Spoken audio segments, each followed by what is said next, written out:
Good morning, Europe. It's Wednesday, the 6th of June. Our top stories for you. A village buried. New pictures show the massive devastation of that Guatemala volcano, while the death toll continues to climb. Plus, from theCUBE, our social media news desk. We'll bring you the accounts of rescue workers digging through burning hot ash, desperately searching for the missing.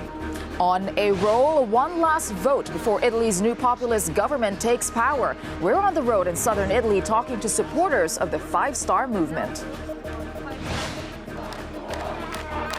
Jordan unrest, the largest protests in years over a new tax bill criticized for targeting the poor. And from Japan to San Francisco, the French swimmer aiming to become the first to cross the Pacific. Thank you for starting your day with us. We begin with new explosions and new evacuations around Guatemala's Fuego volcano. At least 75 people have been killed and nearly 200 more are missing. Rescue crews are frantically searching for anyone who may be buried alive. Our journalist Stephen Laverick has the latest on this. Drone footage of Guatemala's ash-covered landscape. Below is what was once the vibrant town of El Rodeo. The rising death toll following the eruption of the Fuego volcano is expected to go on rising, knowing that anyone stuck in the buried houses has little chance of being alive. A new eruption on Tuesday sent rescue workers and firefighters scrambling for cover. It's only now becoming clear the extent of the numbers of people who could be missing. This woman says she thinks she's lost around 36 family members, including aunts, uncles and cousins. About half are children. The authorities say more than 1.7 million people have been affected by the eruption, with more than 3,000 having been evacuated, and that could increase as more people decide to leave the area. No one feels safe. Evelyn Laverick, Euronews. Well, the bravery of rescue workers, as we saw in that video, is being widely praised on social media, but the danger of fresh eruptions is really threatening their work. Alex in theCUBE has more on this. Alex. Absolutely, Tessa. The conditions are very dangerous there, and it's not, the eruption and the pyroclastic flow are dangerous themselves, but then in the aftermath of that, it's the ash, the burning hot ash that is left behind. Look at this video from rescue workers. It shows them dousing their boots with water, desperately trying to cool them down because the ash which they're digging through, desperately looking for the missing and the dead, is scalding hot, and it remains so days after the eruption. Here they are dousing their boots. You can see here in this photograph shared by a local reporter, they are having to tape up their boots. And in the caption it says they're having to perform miracles to try and keep the shoes on their feet as they continue this desperate search. They're having masks on, they're finding it difficult to breathe, and their bravery is understandably being praised online. Just look at this. Our colleagues at NBC are on the ground in El Rodeo. This is an image captured by Gabe there. Look at the destruction wrought on that village. Cars destroyed, buildings mangled. He spoke to a first responder there who told Gabe that he himself had pulled out 38 bodies. And he also spoke to an 18-year-old there who lost 9 relatives, including his parents. The destruction on this village, it can't be underestimated. But even for those who do survive, tweets showing those in rescue shelters who have an uncertain future ahead of them. And I just want to end on this, if I might, and the impact this is having on those rescue workers. This is a firefighter leaving El Rodeo, pictured in tears, being consoled by one of his colleagues. So even for those who have survived these eruptions, what they are seeing, what they are having to deal with, is truly very upsetting. Indeed, incredible stories and images we're seeing from Guatemala. Thank you, Alex. Let's head over to the UK now, where the Israeli Prime Minister is winding up his 3-day European tour. Benjamin Netanyahu will meet British Prime Minister Theresa May today, and he's expected to continue his efforts to persuade Europe's powers to pull out of the Iran nuclear deal. Well, our correspondent Vincent McAveney is covering the story for us from London. Vincent, what are we expecting today?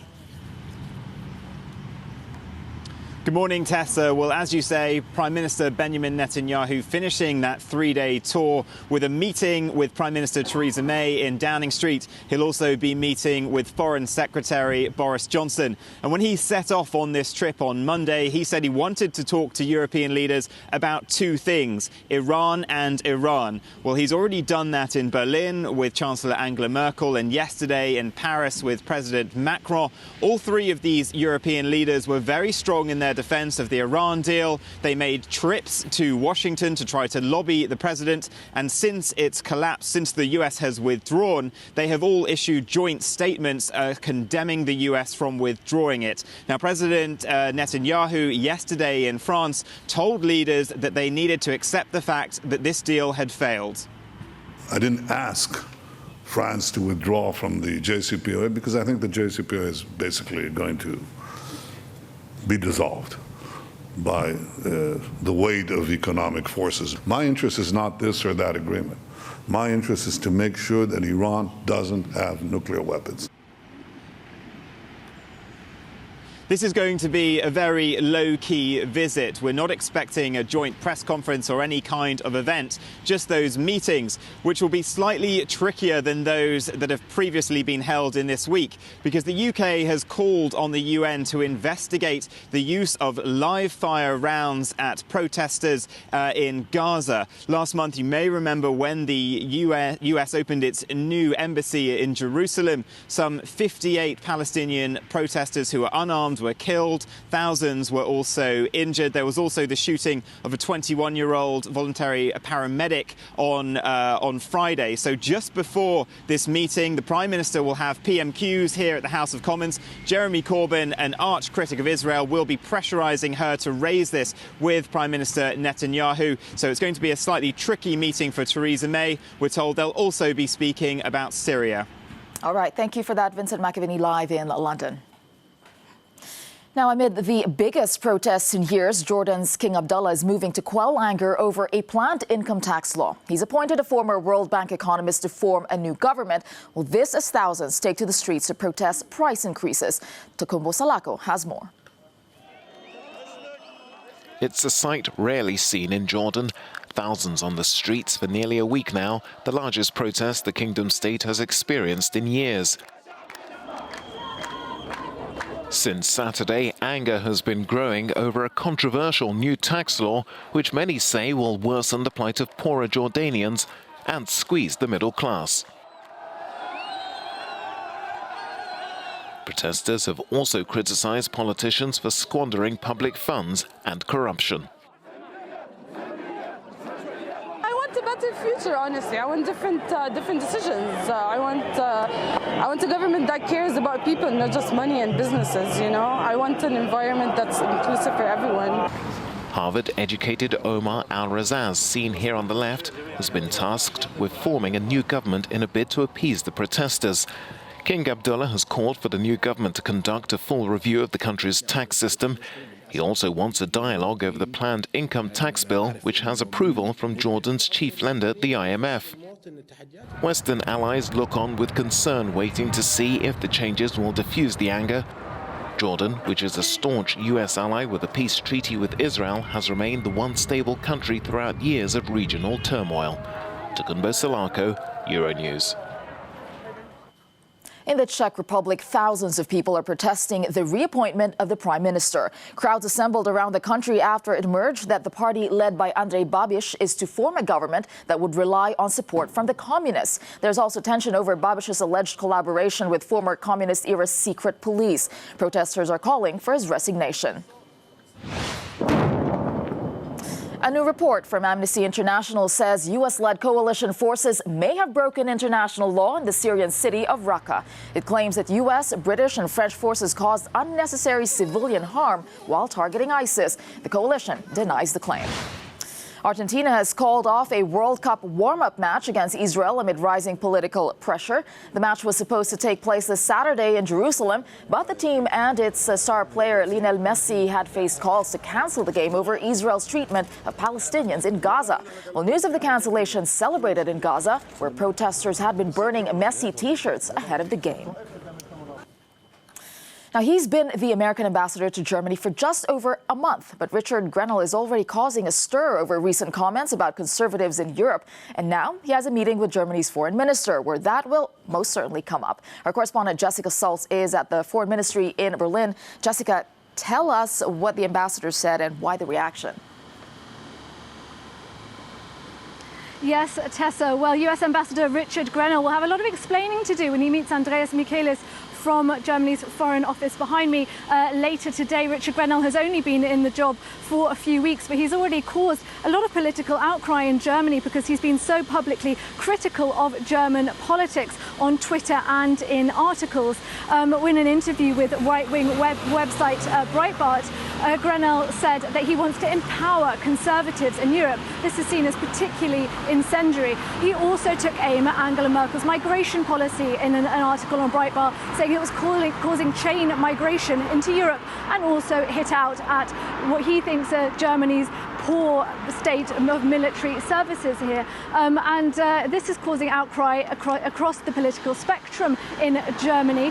Former SPD leader Martin Schulz and Sarah Wagenknecht, head of the left-wing party Die Linke, are just two politicians who believe that Grenell should lose his job over such comments. And Grenell, of course, a really strong advocate of Donald Trump, and his views seem to really echo those of the American president. And at a time when relations between Washington and Berlin are particularly low, Grenell's comments certainly putting strain on this relationship.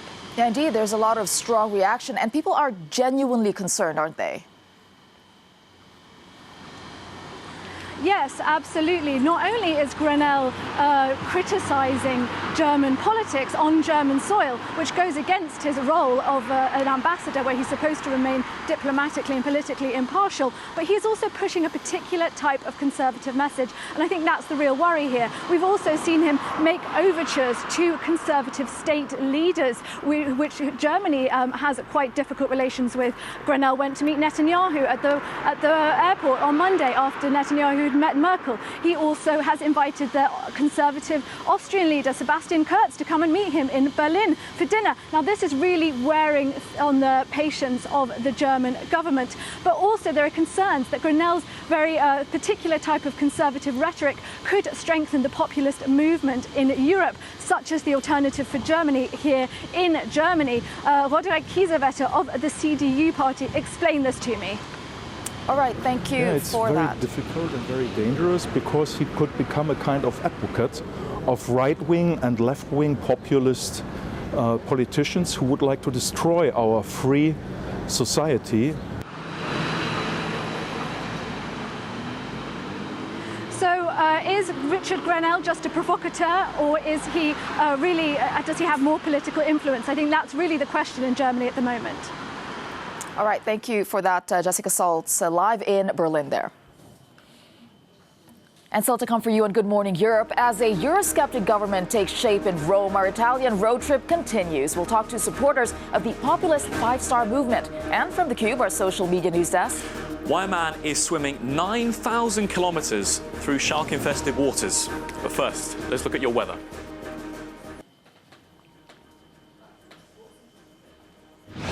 You're watching Good Morning Europe. Our top story this morning, a new explosion from Guatemala's Fuego volcano. At least 75 people have now been killed and many others have been forced from their homes. Rescuers continue their search for the hundreds who are still missing.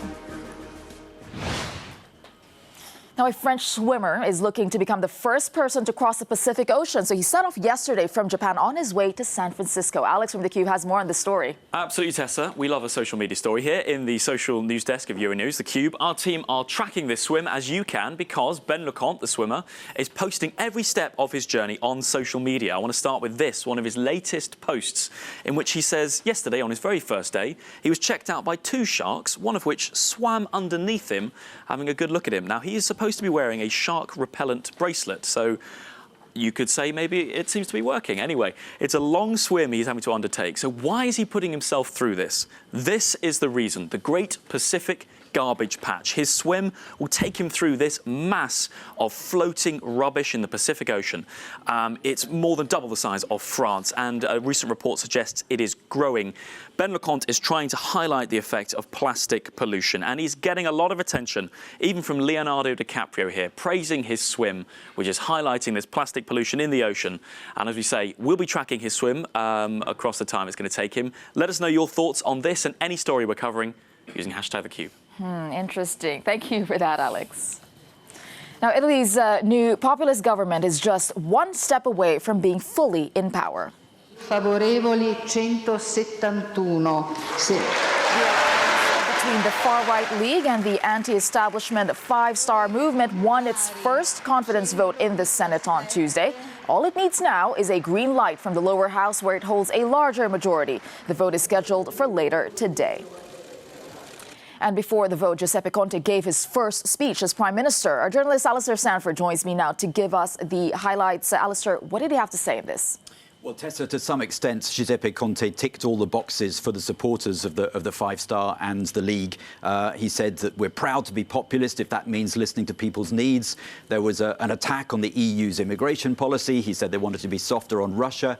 He said they'd look to boost the economy through growth and not through austerity. If there was a surprise, is that there was, well, for a start, nothing on pension reform or lowering the retirement age. And above all, in a 70-minute speech, there was no mention of this controversial question of Euro membership. You know, will they or won't they look to stay in the Euro?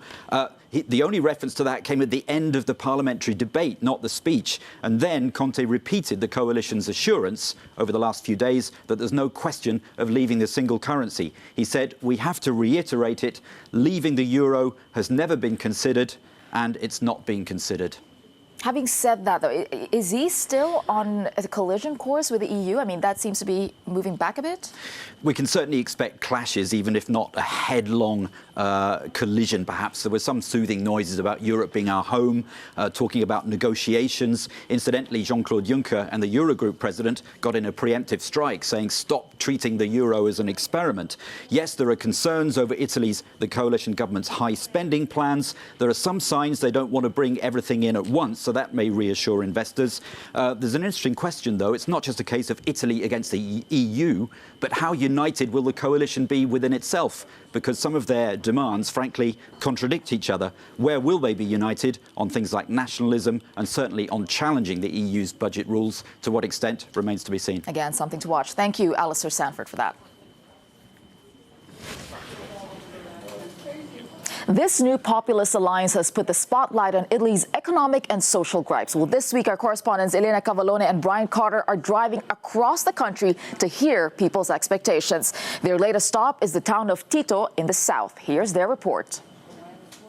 So, Brian, we are leaving Naples, but where are we going? We're going to the region of Basilicata to meet Sergio. Sergio is a truck driver I met in the past while doing a story about the working conditions in road transport, an issue he's very concerned about. And he's also a very active militant of the Five-Star Movement, and so is his whole family. Good, how are you? Nice to see you. The movement looks at the future, at the environment, at public schools, at public water, at the circular economy. The movement is the future. It is close to the citizens. It listens to the citizens.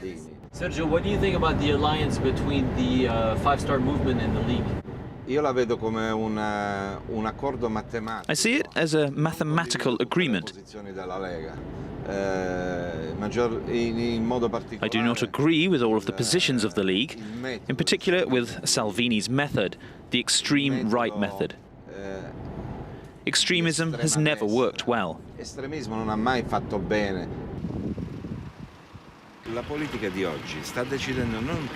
Today's politics is not deciding my future, but deciding my children's future. And they must be able to perceive a world as it will become, and what policies will be in their interest.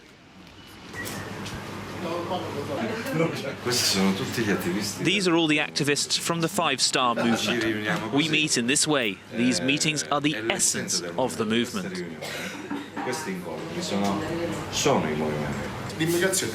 Immigration must be controlled. Those who have the right to remain can stay. Those who cannot stay must go home. We cannot have criminals everywhere. Ordinary people like us need to solve everyday problems, and in the Five-Star Movement, we saw the only hope to solve them. They offer common-sense solutions. Italian debt is the third largest in the world. Not in Europe, but in the world. And it was not created by citizens. What struck you the most? what impressed me the most is that people that now vote for five-star movements, they used to vote for other parties from the left side or the right side. Is because this movement attracts people that cares about different topics such as social inequalities and environmental issues, and Basilicata has a lot of problem in that sense. Che il movimento non cambi di una sola virgola, che continui. As we say in our jargon among the militants of the five-star movement, let's keep the bar straight and our hearts high. Well, Brian and Elena will be continuing their trip tomorrow in Milan, getting more Italian voices for you. And still to come on Good Morning Europe, cleaning up his image. Was this a PR stunt or was it a genuine helping hand from the Dutch Prime Minister? But first, let's look at your weather.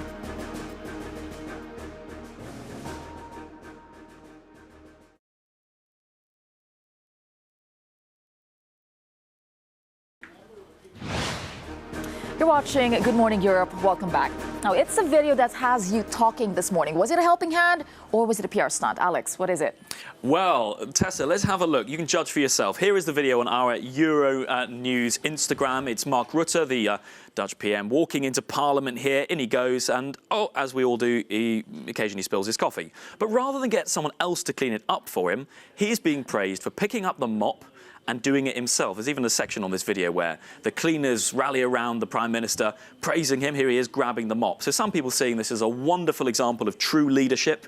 Other people, like Amir, a little more sceptical, saying if they're recording, as there was a camera there, it's surely a PR stunt. Replying to that, though, we've got this message here saying, no, I've seen Mark Rutte cycling around.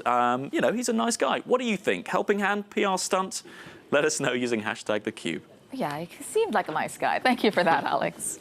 And thank you for joining us on Good Morning Europe. Do stay with your news for more. And in the meantime, we'll leave you with today's No Comment from Guatemala, where pictures emerged of the dramatic rescue of a baby from the rubble after the devastating volcano eruption.